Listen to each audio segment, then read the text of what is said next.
Good afternoon students. हमने कल Gauss के नियम के अनुप्रयोग में पहला अनुप्रयोग पढ़े थे। आज दूसरा अनुप्रयोग जो आपका है अनंत विस्तार की समतल अचालक चादर के निकट वैद्युत क्षेत्र की तीव्रता। वैद्युत क्षेत्र की तीव्रता प्राप्त करने के लिए हमने एक अचालक चादर लिया जो जिसके जो है आवेश का पृष्ठ घनत्व जो है सिग्मा। इस तल पर हमने जो उसका पृष्ठ घनत्व लिया आवेश का वो सिग्मा है। इस समतल आवेशित अचालक चादर के निकट स्मॉल r मीटर की दूरी पर एक बिंदु P लिया जिस पर वैद्युत क्षेत्र की तीव्रता प्राप्त करना है। चादर के दोनों तरफ हम एक काल्पनिक गॉसियन पृष्ठ की कल्पना करते हैं जो बेलनाकार आता है।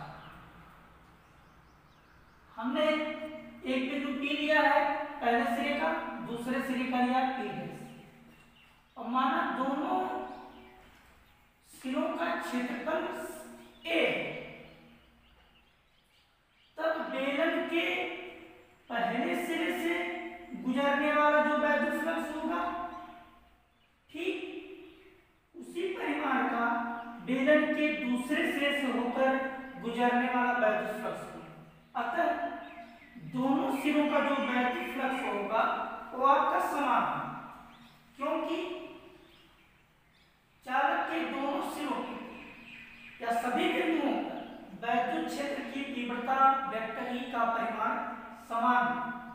अतः बेलन के पहले सिरे का जो वैद्युत फ्लक्स आपका होगा वह बेलन के दूसरे सिरे, तो बेलन के पहले सिरे से होकर गुजरने वाला वैद्युत फ्लक्स धन बेलन के दूसरे सिरे से होकर गुजरने वाला वैद्युत फ्लक्स, दोनों को हम ऐड करेंगे। लिखेंगे आप बेलन के दोनों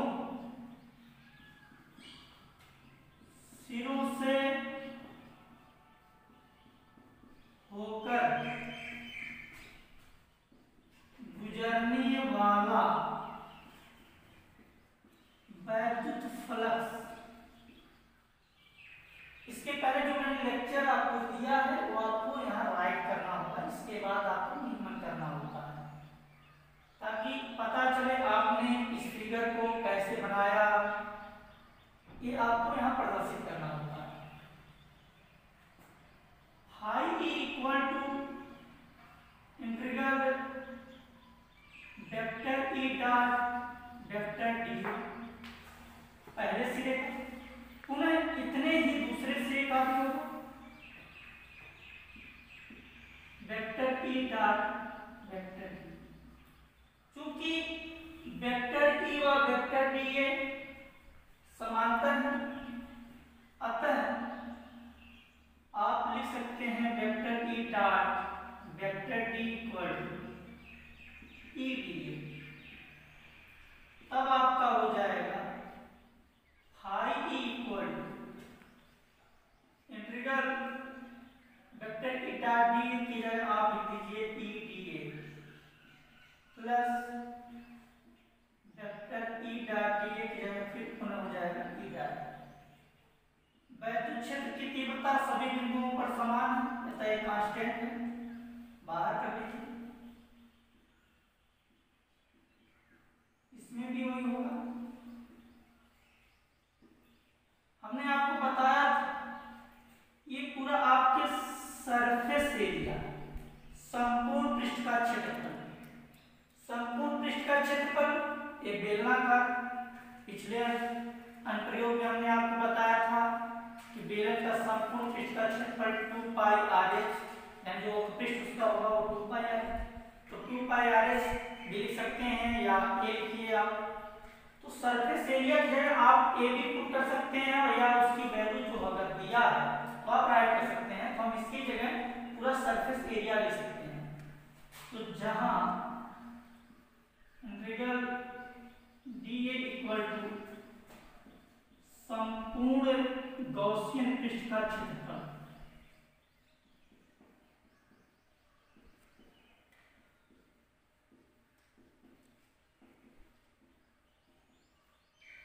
यानी ये आपका हो जाएगा पूरा एरिया ए। अतः फाई इक्वल टू ई, इसकी जगह ए लिखिए, धन ये आपका हो जाएगा ई ए। फाई ई इक्वल टू आपका हो जाएगा ये 2E। समीकरण इसको एक बना, गॉस की प्रमेय से आप जानते हैं वैद्युत flux phi equal to Q upon epsilon nought. चूंकि ये पृष्ठ है तो इसके पृष्ठ का जो आवेश का पृष्ठ घनत्व तो सिग्मा, तो सिग्मा को यहां लाना है तो क्यू बराबर आप चेंज कर सकते हैं। क्योंकि आप जानते हैं आवेश का जो पृष्ठ घनत्व होता है सिग्मा बराबर क्यू अपॉन ए, तो आपका ये हो जाएगा क्यू बराबर सिग्मा ए, क्यू बराबर सिग्मा ए। तब phi E equal to Q की जगह आप लिख दीजिए सिग्मा ए अपान में एप्सिलॉन नॉट समीकरण 2। अब समीकरण 1 और समीकरण की 2 की तुलना कर रहे हैं तो इसके दोनों बाएं पक्ष बराबर हैं, इनके दाहिने पक्ष भी बराबर हैं। समीकरण 1 व 2 की तुलना करने पर समीकरण 1 व समीकरण 2 की तुलना से आप पाएंगे फाई दोनों पक्षों को बराबर, दाहिने पक्ष भी आपके बराबर। तो 2EA बराबर सिग्मा ए अपान में एप्सिलॉन नॉट,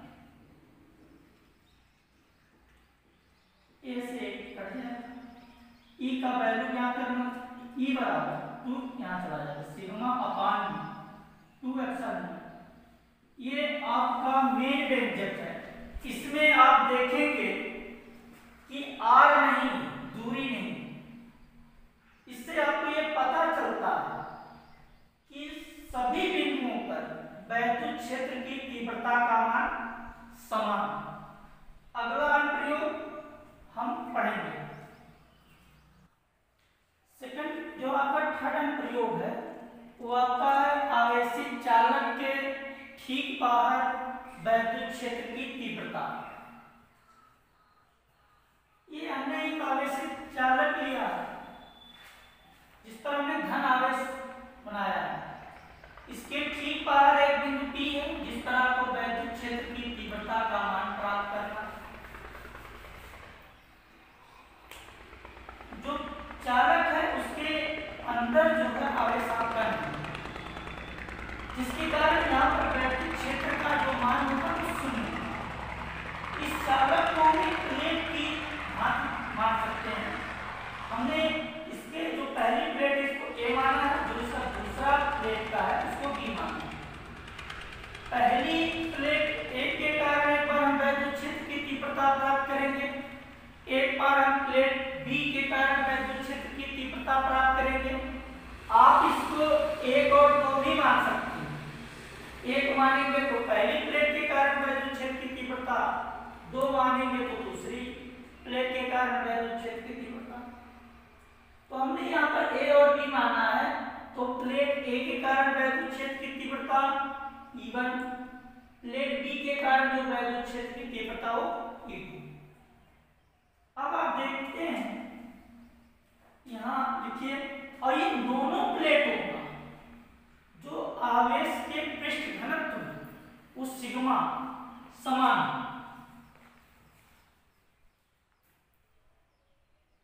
प्लेट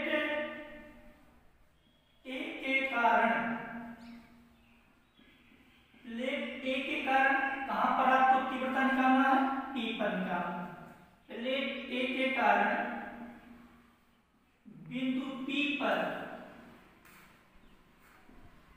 वैद्युत क्षेत्र की तीव्रता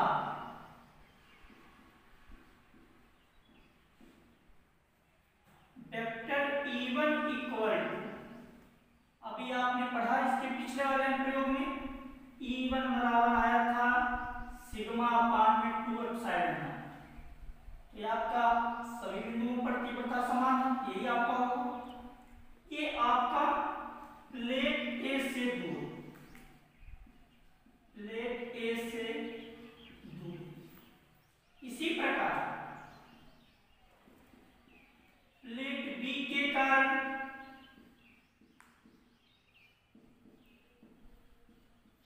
बिंदु P पर वैद्युत क्षेत्र की तीव्रता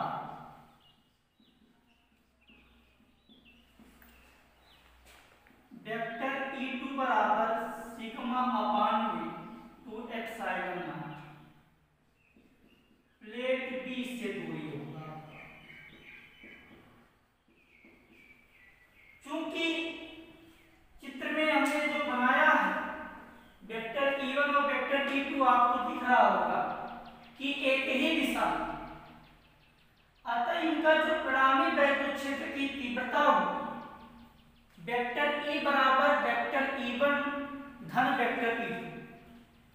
तो आप लिख सकते हैं क्योंकि वेक्टर E1 व वेक्टर E2 एक ही दिशा में, अतः परिणामी तीव्रता vector E equal to vector E1 धन वेक्टर E2। अतः वेक्टर E का परिमाण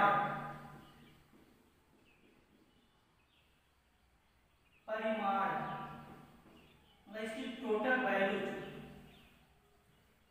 E equal to first value sigma upon में 2 एप्सिलॉन प्लस सिग्मा अपान में 2 एप्सिलॉन। सॉल्व करिए आप, इसके हर दोनों बराबर हैं तो यह आपका हो जाएगा 2 एप्सिलॉन सिग्मा सिग्मा 2 सिग्मा, 2 से 2 कट जाएगा आपका, इक्वल टू आ जाएगा सिग्मा अपान में एप्सिलॉन।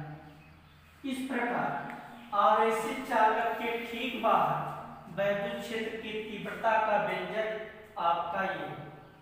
अगला प्रयोग जो है आवेशित गोली कोष के कारण वैद्युत क्षेत्र की तीव्रता का व्यंजक हम अगले लेक्चर में पढ़ेंगे। तब तक आप इसको दोहराइएगा।